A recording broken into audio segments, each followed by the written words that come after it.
St. Peter's Square was packed for Pope Francis's first Easter Mass. Look at that here. Crowds wall to wall as the Pope celebrated the most important Christian holiday. Jim Bitterman he was there. He heard the Pope's Urbi et Orbi address, and he's here to tell us what he had to say. Hi, Jim.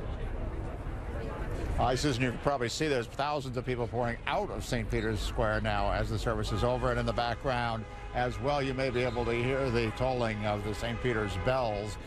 Yes, the Pope delivered his traditional Urbi et Orbi Mass message, which is aimed at a blessing of peace for various peoples around the world. And in his blessing today, Pope Francis specifically mentioned the conflicts in the Middle East, the Palestinian-Israeli conflict, he said has gone on far too long, the Syrian conflict, and Iraq.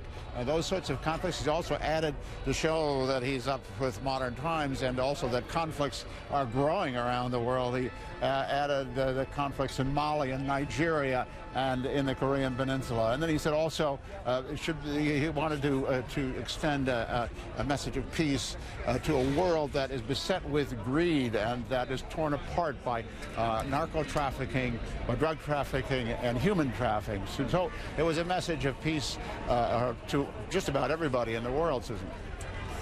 Did you say, Jim, that his Easter Mass was different compared to his predecessors, and what was the reaction from the crowd? Well, I think one of the things is that it was a lot shorter.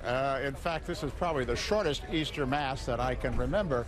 It was about less than an hour and a half long, and for a papal Mass, that's pretty amazing. I think the Pope is taking a lot of steps to shorten up the Masses, to popularize them, and to get more in touch with the people. And I think one of the more interesting things that happened, Susan, was after the Mass itself, when the Pope went around the square in his open Pope-mobile, as he has now a couple of times. But once again, he stopped at least a half dozen times to kiss babies. At one point, a handicapped child was brought to him.